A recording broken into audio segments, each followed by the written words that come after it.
Hello दोस्तों, welcome to my YouTube channel stylish study. दोस्तों, आज हम लोग साइंस से रिलेटेड चर्चा करेंगे, जिसमें सबसे पहले हम लोग पढ़ेंगे केमिस्ट्री के बारे में।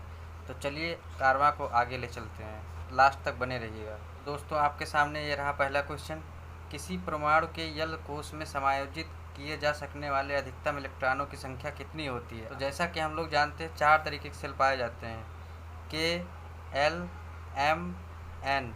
के में कितने होते हैं electron? Number of electrons 2, L में 8, एम में 18, एन में 32।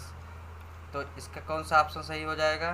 बी ऑप्शन इसका एकदम राइट आंसर होगा। डायग्राम के फॉर्म में अगर इसको चेक किया जाए तो कुछ इस तरीके से होगा। के सेल, उसके बाद में एल, उसके बाद एम, उसके बाद में एन सेल। के, एल, एम, एन। कभी कभी एग्जाम में इस तरीके का भी डायग्राम दे देता है, उसके बाद में भी आपसे पूछ लेता है कि दोस्तों, अगर हम लोग बात की जाए तो एनर्जी का फ्लो होता है वो हाई टू लो होता है। दोस्तों, समझ में आया हो तो एक लाइक कर दीजिए। तो आगे चलते हैं नेक्स्ट क्वेश्चन की ओर। तो दोस्तों, अगला क्वेश्चन दिया हुआ है कि आइसोबार्स क्या होते हैं, आइसोटोप्स क्या होते हैं, आइसोटोन्स क्या होते हैं। जैसे हिंदी में आइसोबार्स को बोलते हैं समभारिक, समस्थानिक, और इसको सम न्यूट्रॉनिक भी बोला जाता है। अगर इसमें बात किया जाए कि आइसोबार्स क्या होते हैं, आपको एक एग्जाम्पल के थ्रू समझाना चाहेंगे। 6C14 and 7N14। N क्या है? नाइट्रोजन।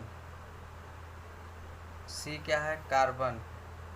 ये दोनों हम क्यों कह रहे हैं कि ये सब आइसोबारिक है? आपको C पता है क्या होता है? परमाणु संख्या होती है।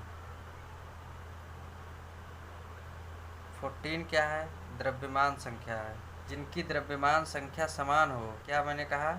द्रव्यमान संख्या समान हो और परमाणु संख्या भिन्न भिन्न हो, उनको क्या बोलेंगे? आइसोबार बोलेंगे। आइसोटोप के बारे में जानते हैं क्या होता है? आइसोटोप को बोलते हैं समस्थानिक, द्रव्यमान संख्या भिन्न भिन्न हो परंतु परमाणु संख्या क्या हो?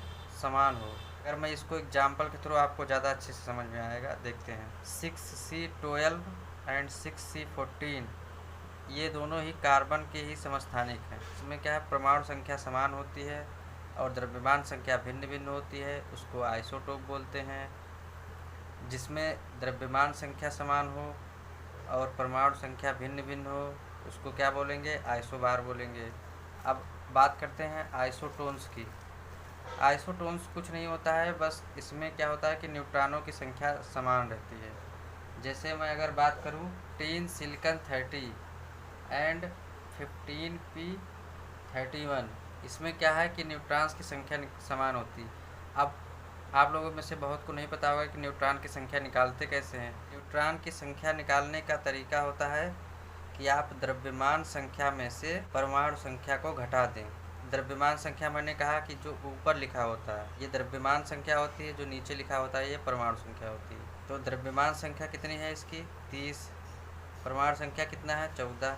अब इसको घटाएंगे तो कितना आएगा? 16। उसके बाद में अगर फास्फोरस के लिए अगर हम नंबर ऑफ न्यूट्रॉन्स निकालना चाहें कि कितना होगा, इसके लिए क्या करेंगे? भी द्रव्यमान संख्या माइनस परमाणु संख्या, कितना आ जाएगा? 16। फास्फोरस और सिलिकॉन क्या है? आइसोटोन्स हैं। बहुत ही इम्पॉर्टेंट क्वेश्चन है, हमेशा अक्सर एग्जाम में पूछा जाता है। दोस्तों, अगर अच्छा लगा हो तो लाइक, शेयर, सब्सक्राइब जरूर करें। दोस्तों, एक छोटी सी बात याद रखना, आइसो का मतलब होता है समान। कहीं भी आइसो शब्द मिल जाए तो आपको समझना है कि ये कोई चीज़, दो चीज़ों के बारे में, समानता के बारे में बात कर रहा है। कभी कभी होता है आइसो इलेक्ट्रॉनिक शब्द भी आपको मिल जाते हैं, इलेक्ट्रॉनों की संख्या समान होती है, उसको बोलते हैं iso electronics.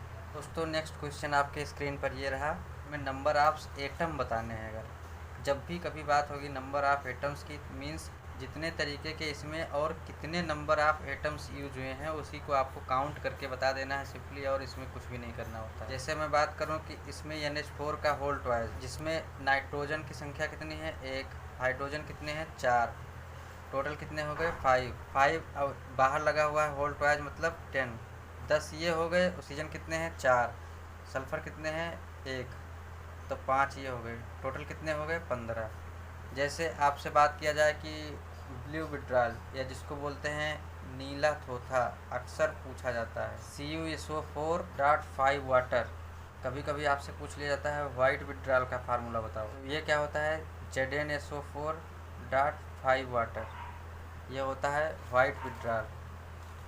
Zinc sulphate dot पेन, इसको 5 को केमिस्ट्री की लैंग्वेज में बोलते हैं पेंटा। एक छोटी सी चीज़ है पिंच ब्लेंड, जो ग्रुप डी में 2018 2019 लगातार पूछे गए हैं, कई शिफ्टों में बार बार पूछा जा रहा है।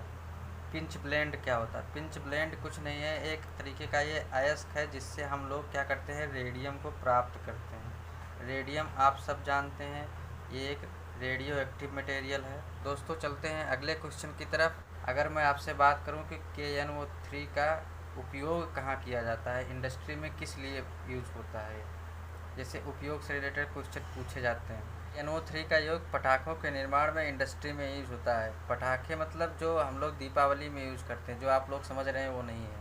खाने का सोडा होता है।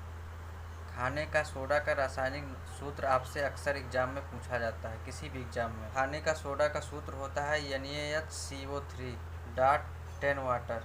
से मेनली आपको एग्जाम में लिखा मिलेगा NaHCO3 ही केवल लिखा मिलेगा।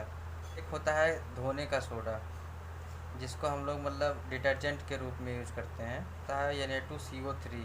अब दोनों में बहुत कन्फ्यूजन होता है कि याद कैसे करें, तो आपको सिंपली याद रखना है कि इसका जो नाम होता है वो होता है सोडियम बाइकार्बोनेट। तो इसमें डिफरेंस कैसे करेंगे, याद कैसे रखेंगे, एग्जाम में कन्फ्यूजन हो जाएगा। तो इसके याद करने का तरीका होता है कि खाना कौन बनाता है, खाना बनाती हैं बाई। तो इसीलिए याद रखना हमेशा कि खाने का सोडा में यूज बाई का करते हैं। धुलने का सोडा, अब अगर इसको किसी को धुल देंगे तो क्या कर देंगे, धुलने के बाद में हाइड्रोजन गायब हो जाएगा, तो Na2CO3 ही केवल बचेगा। तो नेक्स्ट क्वेश्चन में हम लोग अगर बात करते हैं कि ये कुछ हमारे पास में ऑक्साइड दिए हुए हैं, इसमें से कौन सा अम्ल और क्षार दोनों के साथ अभिक्रिया करेगा। बहुत ही इंपॉर्टेंट क्वेश्चन है। आपने एक नाम सुना होगा एम्फोटेरिक। एम्फोटेरिक का मतलब होता है उभयधर्मी ऑक्साइड। तो जो उभयधर्मी ऑक्साइड होगा वही अम्ल और क्षार दोनों के साथ में अभिक्रिया करेगा। अब इसमें उभयधर्मी हमको पहचानना है, तो उभयधर्मी वही ऑक्साइड बनाते हैं जो उपधातु होते हैं, जिनको हम लोग उपधातु बोलते हैं। ठीक, जैसे CuO है, ये तो Cu क्या है, कापर। कापर क्या है, धातु का ऑक्साइड है, तो ये क्या होगा, डी ब्लॉक का एलिमेंट है, तो ये तो क्या होगा, क्षारीय होगा। ठीक, Na2 क्या है, ये भी क्षारीय है। A2O पोटेशियम ऑक्साइड, ये भी क्या है, ये भी क्षारीय है। लेकिन जो एल्युमिनियम ट्राई ऑक्साइड है, यही क्या होगा, एम्फोटेरिक ऑक्साइड होगा। क्यों? क्योंकि एल्युमिनियम एक उपधातु भी होता है, इसीलिए इसको बोलते हैं एम्फोटेरिक ऑक्साइड। और दोस्तों जैसे कुछ एम्फोटेरिक और मैं लिख रहा हूँ एग्जांपल, जिंक ऑक्साइड, ये भी क्या है, एम्फोटेरिक ऑक्साइड। ये भी कभी कभी उनके साथ भी रिएक्शन कर लेता है और क्षार के साथ भी रिएक्शन कर लेता है। तो दोस्तों आज तक के भी इस वीडियो में इतना ही। नेक्स्ट वीडियो में मिलेंगे, तब तक के लिए आप अपना ख्याल रखिएगा। दोस्तों के साथ मेरे चैनल को सब्सक्राइब कीजिएगा, शेयर भी कीजिएगा, लाइक कीजिए। जिस भी टॉपिक का आपको वीडियो चाहिए आप कमेंट बॉक्स में ज़रूर बताइए। उस टॉपिक वाइज पढ़ना चाहते हैं या ऑब्जेक्टिव फॉर्म में पढ़ना चाहते हैं। धन्यवाद, जय हिंद।